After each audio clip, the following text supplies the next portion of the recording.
그 지사님 선거 공약에 김해 신공항에 가는 그런 공약이 없었습니다. 특별한 이유라도 있었습니까?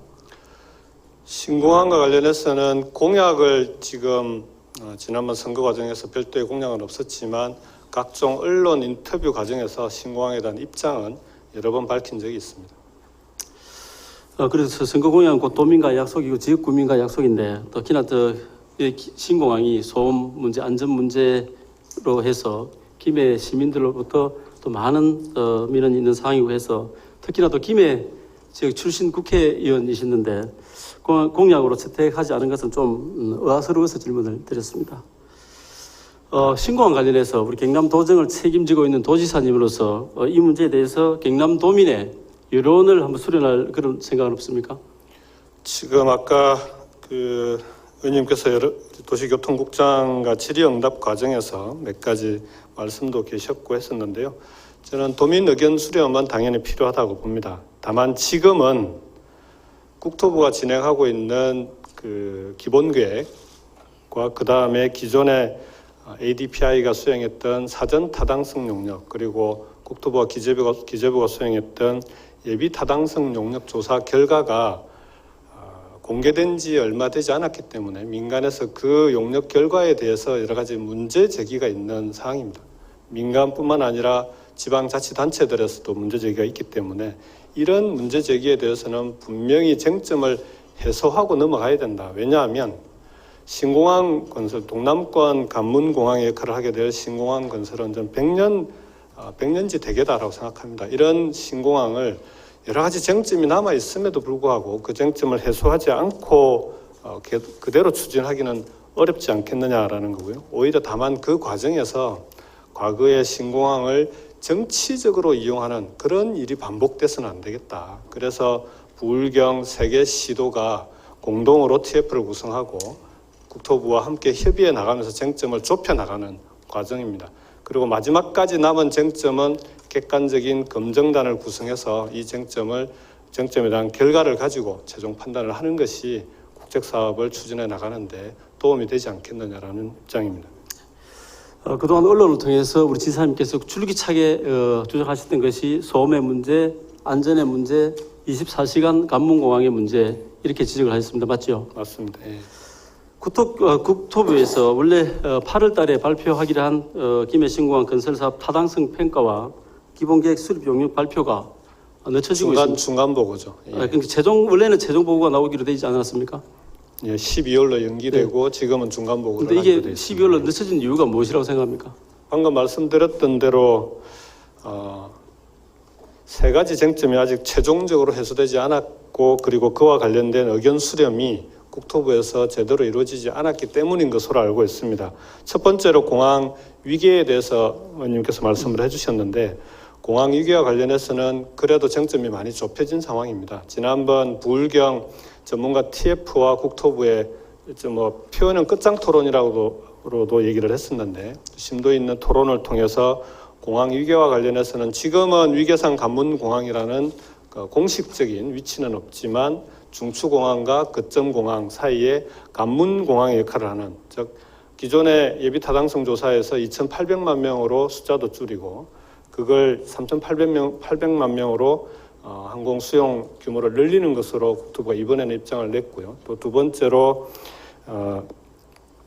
관문공항과 관련해서는 기존의 동남아 중심의 중저가 항공사 LCC만 취향하는 것으로 국토부가 계속 얘기를 해왔었습니다. 제가 국회에 있는 동안에 국토부 관계자들과 협의할 때도 김해공항은 중장거리 유럽 미주 노선이 취향하기 어렵다는 얘기를 계속 해왔었습니다. 그런데 이번에 토론 과정에서는 국토부가 그 부분에 대해서 전향적인 입장을 가지고 나왔기 때문에 관문공항 문제는 6차 공항개발 중장기 종합계획 수립 과정에서 아마 반영될 수 있도록 노력하겠다는 그런 약속까지 가지고 나왔습니다. 그래서 관문공항 문제는 어느 정도 쟁점이 많이 해소가 됐는데 문제는 안전과 소음 문제입니다. 특히 안전의 문제는 법적인 문제까지도 검토되어야 되는, 왜냐하면 김해공항이 군공항입니다. 군공항이자 민간공항인데 그래서 새로운 공항을 확대하든지 공항을 새롭게 건설하게 되면 군사기지 및 군사시설보호법, 군기지법에 대한 적용이 되어야 되는 것 아니냐라는 문제 제기가 있는데 국토부에서는 이건 민간 공항이기 때문에 공항시설법만 적용하면 된다라고 하는 것 때문에 이 쟁점은 여전히 해소되지 않고 남아 있습니다. 그래서 이런 부분과 소음과 관련해서도 국토부가 제시하고 있는 오늘 중간보고에서도 아마 제시될 것으로 예상되는 노선상으로는 주촌 지역에 새롭게 들어올 아파트 2천여 가구의 아파트 단지 신축 예정인데 지금 들어오고 있는데 그 아파트 단지에 대한 고려가 빠져 있습니다. 그래서 소음 문제에 대해서도 아직까지 여러 가지 국토부의 검토가 불충분한 것 아니냐라고 하는 그런 쟁점이 남아 있습니다. 그래서 이런 쟁점들에 대해서는 분명하게 해소되지 않고서는 김해 신공항과 관련해서는 다음 단계로 넘어가기가 쉽지 않은 것 아니냐, 저희들은 그렇게 생각하고 있습니다. 예, 알겠습니다. 그 동남권 관문공항 건설은 문재인 대통령의 공약 사업이지 않습니까? 맞습니다. 예. 그럼 도지사 취임 이후에 문재인 대통령과 이 신공항 문제에 대해서 한번 논의를 해본 적이 있습니까? 도지사 취임 이후는 시도지사 협의회에서 공식적으로 신공항과 무관하게 일자리 문제로 대책을 논의하는 자리였기 때문에 신공항 문제를 따로 논의하지는 않았습니다. 어쨌든 그 대통령공항 사업은 완전한 동남권 관문공항 공약인데요. 정부와 함께 이 대통령공약 사업을 실현해낼 강력 단체장으로서 그럼 이 대통령공약 사업은 어떻게 추진해 나갈 계획입니까? 대통령님께서는 대선 과정에서 인천공항이 유사시에 그 역할을 대신할 수 있는 동남권 관문공항, 이게 공약의 정확한 워딩입니다. 내용입니다. 그래서 실제로 지금 건설되고 있는 김해공항, 김해 신공항이 거기에 부합하는지를 놓고 지금 검토하고 있는 중이고요. 정부의 정책도 마찬가지로 동남권의 신공항이 그런 관문공항 역할을 할 수 있도록 건설하겠다라고 하는 것이 정부의 방향이라고 생각합니다. 다만 아까 말씀드렸던 대로 그 과정에서 특히 안전과 소음, 그리고 이번 토론 과정에서는 한 가지 더 쟁점이 생겼는데 그 확장의 문제가 좀 있습니다. 확장성의 문제. 슬롯을 너무 과도하게, 그러니까 뜨고 내리는 이착륙 편수를 김해 신공항은 인천공항보다도 더 과도하게 잡아놓고 있기 때문에 이 부분이 적합한가 하는 부분에 대한 것도 함께 논의가 돼야 될 것으로 보고요. 이 중에서도 가장 큰 쟁점은 역시 안전이 제일 중요합니다. 첫 번째 과제인데요. 아까 그 의원님 질의 과정에서 절취해야 되는 산이 어디냐라고 질문이 있으셨는데 김해 지역에 보면은 그 장유와 내외동 중간 지역에 오봉산, 경운산, 이모산이 차례로 있습니다. 이 세 산을 예비 타당성 조사 과정에서 초기에는 절취해야 되는 것으로, 그리고 절취 규모도 민간 전문가들의 조사에 의하면 약 6,600만 제곱미터에 달하고 절취 예산도 2조 9천억에 달하는 것으로 추산이 됩니다. 그래서 이런 부분들이 정확히 반영이 되었는지에 대한 부분이 아직까지 정부와는 입장이 차이가 있습니다. 그래서 이런 안전의 문제가 김해공항 확장 또는 김해 신공항을 검토하게 된 첫 번째 출발이었는데 안전에 대한 문제가 명확해지지 않으면 소음 문제는 저는 그 다음이라고 생각을 하고요. 안전과 소음 그리고 확장성 이 문제를 차례대로 쟁점을 검토하고 해소해 나가야 된다 이렇게 생각합니다. 예, 만약에 김해 신공항 문제가 다른 문제로 본격적으로 재거론이 된다 하면은 이게 각 동남권 각 지자체나 각 또 이해 당사자들의 또 여론들이 다양하게 표출이 될 건데 혹시 다시 지역 간의 이 갈등들이 된다고 보여지지 않습니까? 그런 갈등이 재현되지 않도록 협의해 나가야 된다. 그래서 부울경이 공동으로 대응을 하고 있고요. 대구 경북 지역의 경우에는 당시에 대구공항 이전이라고 하는 현안이 있었습니다. 그 부분은 대구공항은 이미 이전하기로 확정이 됐고 부지까지 정해진 상태에서 대구공항 이전 사업이 동남권 신공항 추진 과정에 쟁점이 되지는 않을 거라고 생각합니다. 그런 점에서 본다면 부울경 지역이 공동으로 그동안 사실은 민간 전문가 TF를 통해서 타당성 조사 결과를 면밀하게 분석 검토하고 국토부와 협의하자 그 제안도 제가 두 분께 드렸었고 그리고 그 지난번 토론 이후에 국토부 장관과 함께 남아있는 쟁점들을 검증단을 통해서 객관적이고 공정한 검증단을 통해서 신속하게 쟁점들을 해소하거나 또는 그 쟁점에 대한 결론을 가지고 정부가 이 김해 신공항 문제를 빨리 결론 지을 수 있도록 하자. 그래야만 의원님께서 염려하시는 지역 간 갈등이 재현되지 않도록 최소화할 수 있는 방안이 아니겠느냐 그렇게 생각합니다.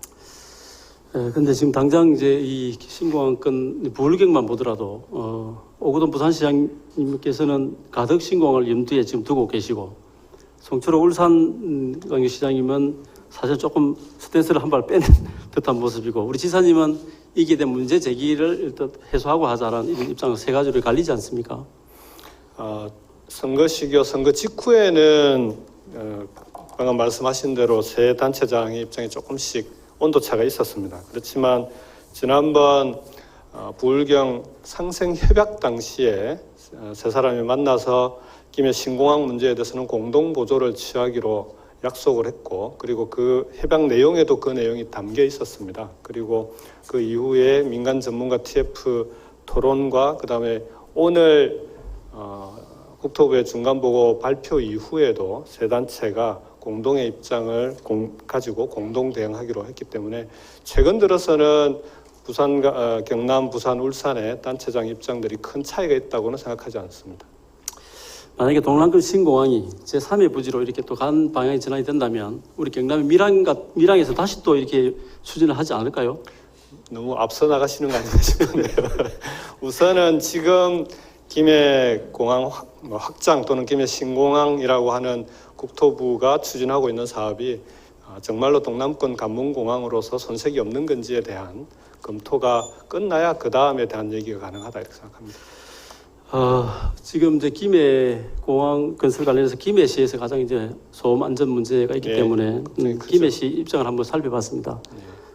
김해시에서 이제 그 신공항 건설에 따른 여러 가지 이제 용역 보고서를 이렇게 책자를 냈습니다. 자료 한번 좀 8번 좀 떼주시면 8번 9번 이 수립 용역이고요. 자, 저걸 좀 자세히 보면 가업의 배경과 가업의 목적이 있습니다. 김해시의 소음 영향에 따른 피해 지역의 현황 파악과 함께 보상 방법 그리고 주민 지원 사업에 대한 다양한 방안을 마련하기 위한 것이고 가업의 목적도 소음에 대한 피해 현황을 파악하여 피해 예상 구역에 대한 보상 방안 등 다양한 대처 방안을 강구한다라고 되어 있습니다. 그러면 김해시의 입장은 김해 신공항은 이 현지에서 그대로 유지를 하되 저런 문제점을 해소하고 한다, 이 지역에서 한다라고 이렇게 저 본인은 해석이 되는데 지사님은 어떤 견해십니까?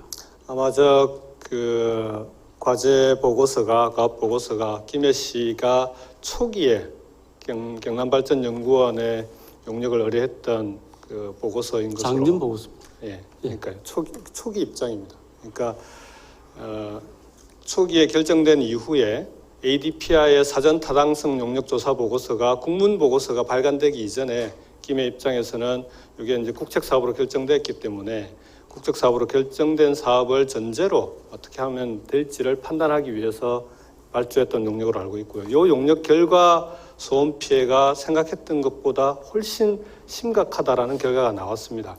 그 이후에 김해 시민들이 김해 신공항의 소음에 대해서 본격적으로 문제 제기가 됐고요.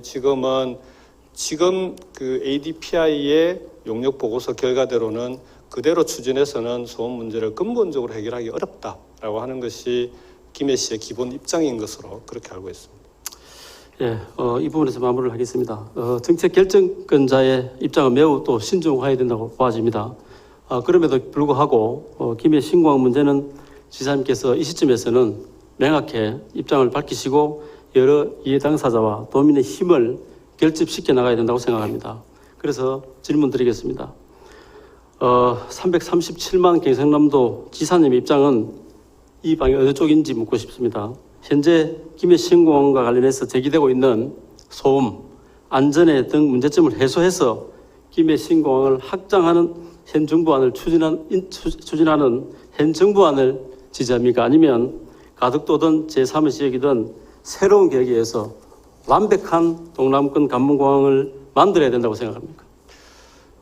제가 그 부분에 대해서는 누차에 걸쳐서 입장을 말씀드렸다고 생각합니다. 방금 의원님께서 쭉 질의응답 과정에서도 이 문제에 대해서는 의원님과 제가 크게 다르지 않은 입장이다라고 생각합니다. 왜냐하면 동남권 관문공항을 제대로 만들자라고 하는 것이 전 지역 주민들의 경남, 부산, 울산 지역 주민들의 한결같은 염원이라고 생각합니다. 그래서 지금 정부가 추진하고 있는 계획이 지역 주민들이 염원하는 동남권 관문공항으로서 제대로 역할을 할 수 있는 안전과 소음 문제도 없는 그런 관문공항의 역할로서 제대로 건설될 수 있는지를 정확히 검토하고 거기에 대한 결론을 신속하게 내리는 것이 현재로서는 가장 중요하고 시급하다 이렇게 말씀드리겠습니다.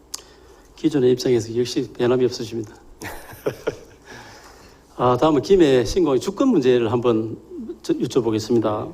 인천공항은 인천공항공사가 운영을 하지만 맞습니다. 인천시에서는 전혀 뭐 관여 지분도 없고 관여도 안 하죠. 네.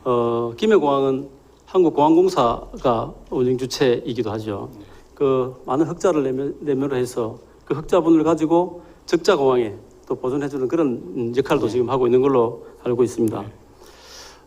아까 말씀드렸던 동남권 신공항 TF팀의 김해 신공항 결정 과정 검토 결과 보고서에 이런 게 있습니다. 지방정부 시대에 지역 중심의 신공항을 계획 수립하고 건설하고 정부는 지원 정책을 좀 해주는 그런 쪽으로 제안을 하시던데 그 내용 보셨습니까? 예, 맞습니다. 그래서 미래 신공항은 한국공항공사가 아니고 가칭 영남공항공사나 또 부산 경남공항공사 이런 설립을 해서 경상남도와 부산광역시가 일전 지분 참여를 해서 운영권을 해야 된다는 이런 의견에 대해서는 지사님 어떻게 생각하십니까? 방금 말씀하신 그 내용은 이제 다른 나라 사례를 보게 되면 일본의 주보공항이나 이런 곳에서 지역 주민들의 의견을 존중한 그런 공항을 추진했던 전례를 가지고 앞으로 우리나라도 자치분권이 확대되면 공항도 그런 방향으로 해나가야 되는 것 아니냐라는 장기적인 방향에서 언급된 것으로 그렇게 이해하고 있습니다. 지금 한국공항공사의 경우에는 인천공항을 제외한 국내 공항들을 동시에 운영하면서 전체적으로 흑자공항과 적자공항을 좀 균형 있게 운영해 나가는 그런 상황인 것으로 알고 있고요. 공항 문제는 저는 근본적으로 국가가 추진해야 되는 주요 사업이다. 그리고 공항의 운영과 관련해서는 향후에 지방자치가 확대돼 나가는 과정에서 지방자치단체, 지방정부의 역할을 조금씩 키워나갈 수 있도록 그런 방향으로 풀어나가야 된다. 그 입장은 확실히 갖고 있습니다. 네. 지난 8월 21일인가요? KTX 울산역에서 예. 부울경 단체장님들께서 협의를 하신 게 있었죠. 그 당시에 동남권 신공항과 그다음에 강력철도망 사업 등을 추진하기 위해서 동남권 추진 협력단을 구성하시기로 하셨죠. 울산 송철호 시장께서 광역철도망에 대해 말씀하셨습니다. 울산 신복에서 은양 KTX 양산 상하복으로 해서 양산 북전까지의 강력철도망을 이렇게 한번 같이 논의하자고 하셨는데 맞습니까?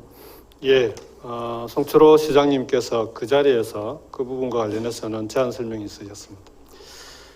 현재 부산 노포에서 양산 북전까지 도시철도 사업이 진행되고 있는 건 아시죠? 네, 이건 역시 이제 우리가 국가 재정 사업으로 지금 진행하는 부분 아닙니까? 그럼 도에서도 우리 도지사님께서 많이 도와주셔서 건설에 탄력을 받게 되고 감사하게 생각합니다. 이 철도 사업은 그동안 우리 양산시에서 아주 오랜 동안 줄기차게 준비해온 그 사업이고 이게 결국은 이제 국가 철도망 기본 계획에 이게 반영이 돼 있단 말입니다. 그래서 울산시가 주장하는 부산, 양산, 울산 연결하는 철도 강력철도 사업에 이 부분에서 지사님의 견해는 어떻습니까? 우선 그 지난번 협의 과정에서 송철호 울산시장님께서 그 자리에 처음 그 문제를 제안을 하셨고요. 그와 관련해서는 그 이전에 상생 협약 과정의 협약서에 보면 광역교통청을 포함한 부울경 지역의 광역행정을 추진해 나갈 수 있는 광역협의기구를 함께 구성하고 추진하기로 한다 이렇게 돼 있습니다. 그래서 그날도 그 광역교통망과 관련된 송철호 시장님의 제안을 포함해서 향후에 부울경 지역의 광역교통 문제를 함께 협의하고 풀어나갈 수 있는 광역교통기구를 적극적으로 설치하고 그 속에서 광역교통망 문제도 방금 말씀하셨던 그 철도 문제도 함께 논의해서 논의하기로 그 자리에서는 그렇게 결론이 났었습니다. 개인적으로 지사님께서는 이 철도 사업에 대해서 어떤 생각을 갖고 계십니까? 그 부분은 전문가들과 좀 더 검토가 필요하다고 생각합니다. 아직 거기에 대해서는 우리 양산시의 충분한 오랜 수건 검토가 이루어지지 사업이라는 걸 좀 않았습니다. 알아주시기 바랍니다. 알겠습니다. 예. 예, 그 본의원도 지사님께서 주장하시는 소음 안전의 문제가 해소되면서 24시간 관문공항의 역할을 수행하는 신공항이 건립되어야 한다고 생각하시는 부분에 대해서 전적으로 동의합니다. 그러나 이 문제는 지난 10년여간 숱한 분열과 갈등 속에서 또 정치적인 결단까지 이루어져서 만들어진 결과물입니다. 지난 6.13 지방선거를 통해서 재점화된 김해 신공항 논란의 불씨가 그 화력이 점점 더 해가고 있습니다. 그 불씨가 빛을 발해서 어둠을 밝혀주는 새 희망의 등불이 될는지 그 불씨 장난으로 해서 화상으로 신음하는 상처로 남을지는 아무도 모릅니다.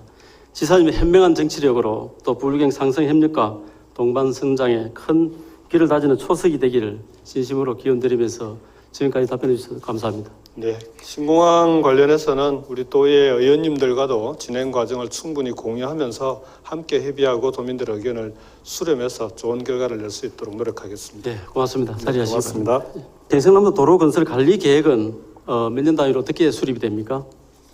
이거 도로법에 따라서 5년마다 만들어지고 있고요.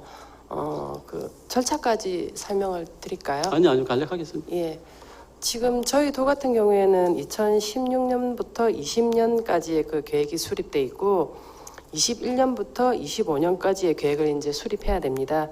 보통 이 용역이 한 1년 반 정도 걸리기 때문에 그 21년부터 25년까지 계획은 내년도 예산에 잡아서 시작을 하려고 생각하고 있습니다. 다음 도로 계획은 이제 내년부터 시작을 하는 거죠. 그럼 그게 2021년, 25년 계획입니까? 네, 그렇습니다. 경남도 우리 전체에서 지방도에 관련 수요가 상당히 많을 텐데 네. 그 우선순위 선정 기준을 제가 한번 봤습니다. 그 평가표가 다양하게 있더라고요. 네. 그리고 또한 이 도로의 지방도 부분에 대해서 사업 예산이 투입이 굉장히 소극적이다라는 이런 지적도 있습니다. 이 부분에서는 본부장님 어떻게 생각하세요? 일단 그 예산 투입에 관련해서는 말씀하신 것처럼 과거에 비해서 많이 줄어들고 있는 것은 사실입니다. 근데 지금 아시다시피 복지라든지 그런 또 과거에는 생각지 못했던 수요가 늘어나고 있는 중이기 때문에 예산에 있어서 이제 적절한 분배는 어쩔 수 없이 필요하다고 생각을 합니다. 특히 요즘 같은 경우에는 그 일자리라든지 경제 분야에 대한 예산 투입도 적절한 부분이고 하기 때문에 그 부분은 저희도 이제 도 전체적으로 그렇게 예산과와 협의해서 그렇게 진행을 시켜 나가야 될 것 같습니다. 최근 5개년간 지방도 부분에 투입된 예산을 보니까 한 500억에서 한 600억 중반대 이렇게 해서 우리 그 전체 예산 대비해서 0.7에서 0.8% 정도 수준 이렇게 집행을 하고 있습니다. 맞죠? 네, 그렇습니다. 지방도 1028에 대해서 간단하게 질문하겠습니다. 사업 내용을 잠깐 설명을 해주시겠어요? 예, 지금 현재 그 구간이 3개 정도로 나눠져 있는데 상북면 상삼리에서 좌삼리 구간은 지금 304억 원을 투입해가지고 현재 올해 말에 완공이 될 예정입니다. 그리고 그 웅상 지역 그 평산동에서부터 상북면 대성리까지는 2차로 사업으로 729억 원의 사업비를 이제 예정해서 저희 그 2016년부터 20년까지의 계획에 들어가 있는 중입니다. 그리고 마지막 구간이 원동 대리부터 상북 상생은 조금 더 시간이 걸릴 것 같습니다. 예, 자료 화면 1분 좀 띄워주시기 바랍니다. 조금 전에 말씀하셨던 지방도 투자 우선순위 평가 항목이 이렇게 기준표가 나와 있습니다. 저는 1028 지방도로 우선순위가 이렇게 장기 사업으로 지금 등수가 아주 밀린 부분에 대해서는 저는 이해가 안 됩니다. 그러나 오늘 이 자리에서는 그 잘잘못을 따지지는 않겠습니다. 최근 10년간 양산시의 지방도에 대한 신규 사업이 하나도 발주가 되지 않았고 또 지역 균형 개발 측면 등을 비롯해서 대입해 보더라도 저 보는 충분히 우선순위에 들어간다라고 판단이 되어집니다. 그래서 오늘 본부장님 오늘은 우선순위 평가 기준에 대해서 한번 얘기를 해보겠습니다. 여러 가지 중에서 이제 균형개발 측면에서 주민 수근도, 지자체 건의사항 등 이런 것들이 있는데요. 제 본인 의견 생각도 이런 거는 좀 이중성이 있다 이렇게라고 봐집니다. 물론 주민이 수근돼 있고 건의가 있으면 당연히 해야 되지만 또 뜻하지 보면 많은 주민을 넣고 건의를 많이 하면 오히려 이게 가점이 될 수 있는 그런 요지도 있습니다. 어떻게 생각하십니까?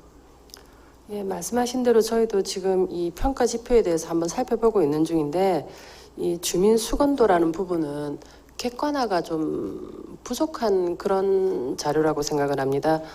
가령 공식화할 수 있는 자료는 공문 요청인데 공문 요청은 좀 열정적인 공무원이 있고 이제 조금 더 그 열정적인 분들이 그 자리에 앉아 계시면 공문 건의 횟수가 많아질 거고 그런 부분이 있기 때문에 좀 다른 방향으로 만약 필요하다면 다른 방향으로 평가하든지 해야 되는 그런 방향이 아닌가 생각을 하고 있는 중이었습니다.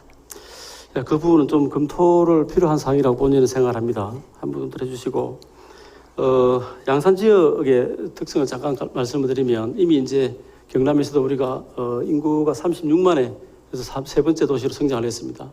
GRDP 또한 굉장한 수준을 차지하고 있는데 이거 인구가 이렇게 급속하게 늘어나다 보니 거기에 대한 우리 SOC 사업에 대한 인프라가 대단히 열악합니다. 특히나 자료 한번 2번을 좀 띄워주시겠어요? 이게 우리 양산의 지금 현황인데요. 도시가 이렇게 양분되어 있습니다.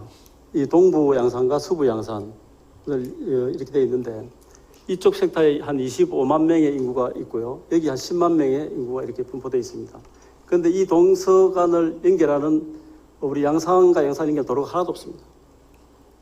지금 국지도 65선이 이렇게 통과를 하고 있는데요. 이것도 부산을 경유해서 이렇게 갑니다. 이 지역에서 이 지역으로 오는데 양산, 부산과 울산을 경유하지 않고 오는 도로는 지금 하나도 없는 실정입니다. 그래서 저희들이 요구하는 것이 지금 이 1028 동서의 축. 지금까지 우리가 이 남북의 축만 이렇게 형성이 되어 있는데요. 정말 도시가 짜임새 있게 하려면 이 동서 가로망을 꼭 연결을 해줘야 된다고 생각하는데 본부장님 생각 어떻습니까? 예. 양산시에서 필요한 부분은 당연히 인정을 하고요. 다만 이제 말씀하신 것처럼 우선순위의 문제인데 그 부분에 대해서는 저희가 이제 아까 평가 지표에 대해서는 기본적으로 저희도 이제 재분석을 해야 된다는 말씀을 드렸고 종합적으로 한번 검토를 해보도록 하겠습니다. 이런 여기까지 상황을 생각할 때 저는 이 도로 시급성이 무엇보다 중요하다고 생각하는데 이미 지금 우리가 짜여진 도로관리 종합계획에 따르니까 2020년까지는 도저히 착수가 안 되게 돼 있어요. 맞죠? 아마도 재정 상황상 그렇게 제가 될것 그 같습니다. 자료를 보니까 뭐 의원님들도 다 지역에 다 민감한 사항이라서 다 알고 계실 건데 2021년도에 하는 걸로 되어 있더라고. 이게 그럼 내년 후에는 도저히 안 되고 3년 후에나 지금 가능한 사업이래요. 그래서 이 사업이 이런 핵방성을 고려해서 우선순위를 다른 지역 현황도 있겠지만 바꿀 수는 없으니까 지금 예정대로 2021년도에는 꼭 실현될 수 있도록 부탁드리겠습니다. 노력하겠습니다. 네. 수고하셨습니다. 자리하시기 바랍니다. 예, 국장님 반갑습니다. 예, 행정국장입니다. 네. 간단하게 시간 관계상 간단하게 질문하겠습니다. 경남 초등학교에 면지역 말고 도시 지역에 동지역에 초등학생들의 평균 통학 거리가 이렇게 자료가 나와 있는 게 있습니까? 예, 교육부에서 권장하는 거리가 1.5km 이내를 지금 통학 거리로 삼고 있습니다.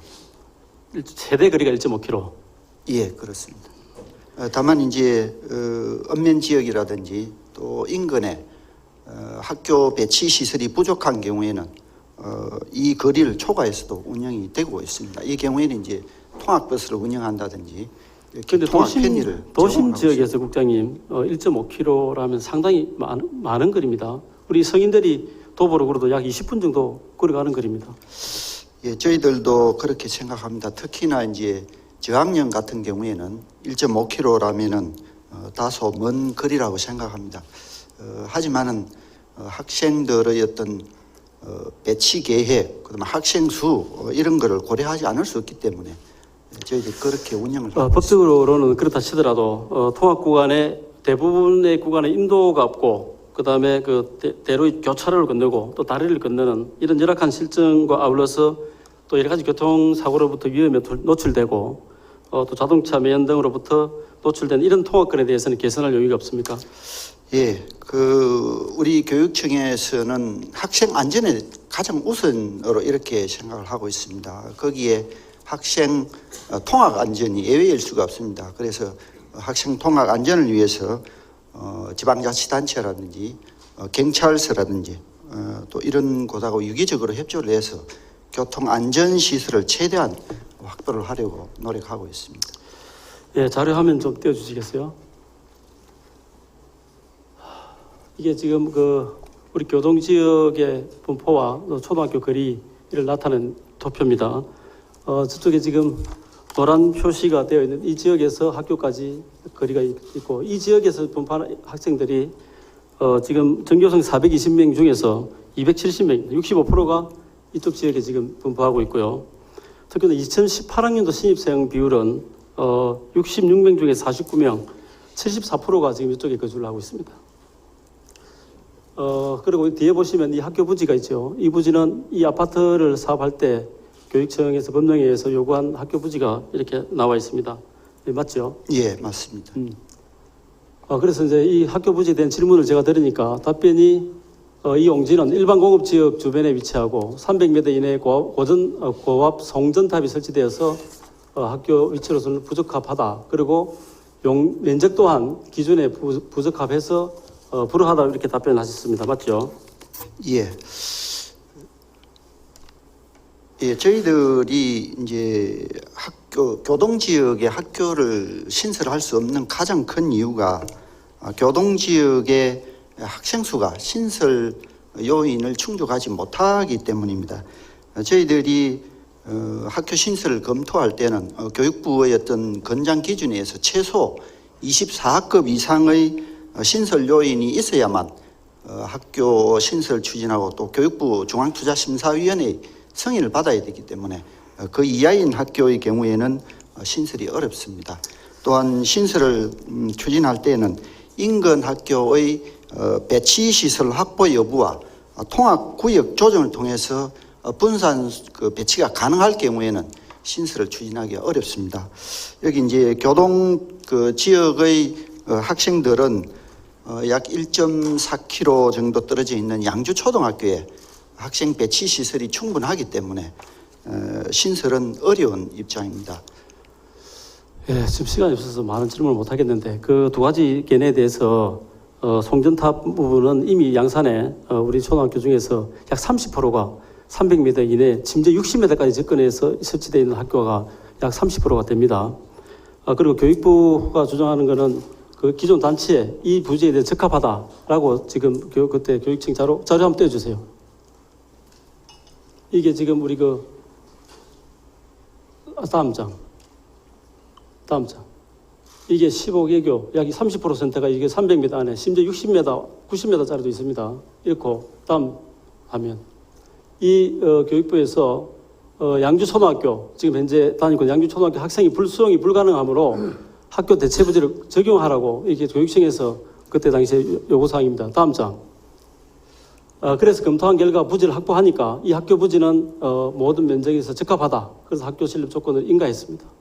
이게 대해서 답변해 주시죠. 예, 교동 지역의 학교 용지를 확보하게 된 것이 교동 지역에 이제 대규모 주택을 건설하면서였습니다. 지금 학교 용지 확보 등에 관한 특례법에 의하면은 300가구 이상의 개발 사업을 시행하는 자는 학교 용지 조성 개발에 관한 계획을 수립하도록 되어 있습니다. 그래서 당시에 2003년도에 이 교동 지역의 925세대의 주택 개발 협의 시에 당시에 양주초등학교가 학급 수가 41학급이었습니다. 학생 수가 1616명에 이르기 때문에 과대 학급으로 이렇게 운영이 되고 있어서 교동 지역에 아파트가 입주를 하면은 이 학생들의 배치가 어려워서 일단 사업주한테 학교 용지를 확보하라고 이렇게 협의를 한 것입니다. 그리고 지금 그 교동 지역의 학교를 신설 못하는 이유는 송전탑 문제가 아니고 학생 신설 학교를 설립할 수 있는 학생 수가 부족하다는 것입니다. 지금이라도 교동 지역에 학교를 신설해야 될 요인이 발생한다면은 학교 부지를 위치를 옮겨서라도 설립을 해야 되는 그러한 실정입니다. 그래서 현재로서는 교동 지역에 설립 요인이 없다 이렇게 이해를 해주시면 되겠습니다. 네, 시간이 없어서 그다음에 그 소토초등학교 자료 4번 좀 떼주세요.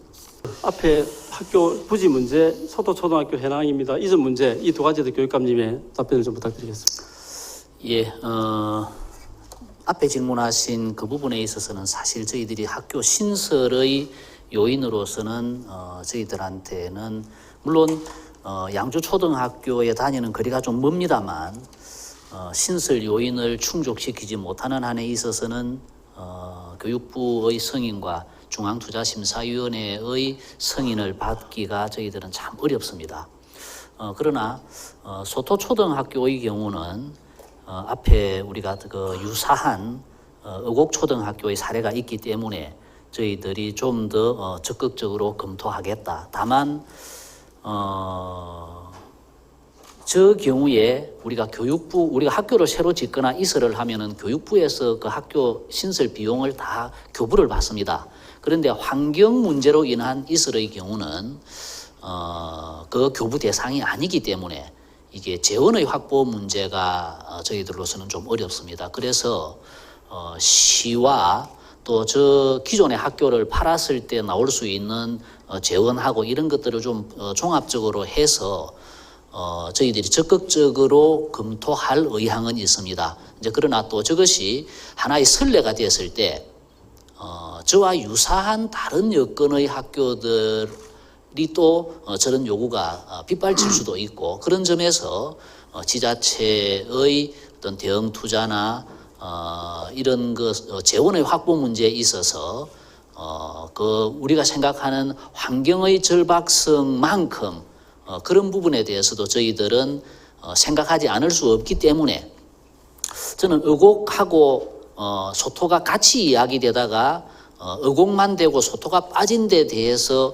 왜 그랬나라고 이제 물었더니 그 부분에 있어서는 학교의 규모나 또 그 과정에서 체육관을 짓고 하는 이런 것 정도로 해서 이제 타협이 된 것으로 저는 알고 있는데 지금의 시점에서 양산 IC 바로 옆에 있고 저 공단 안에 있는 저 학교가 환경적으로 봐서 저는 뭐 옮겨야 되는 게 맞다고 생각합니다. 제가 빠른 시간 안에 현장을 직접 한번 가서 내용을 살펴보고 좀 더 적극적인 협의를 하겠다는 답변 드리겠습니다. 네, 고맙습니다. 그리고 앞에 그러면 학교 신설 불만은 교동에서 학교 부지 용도 폐지 문제는 나중을 위해서라도 우선은 저건 가지고 있어야 되지 않겠나는 생각.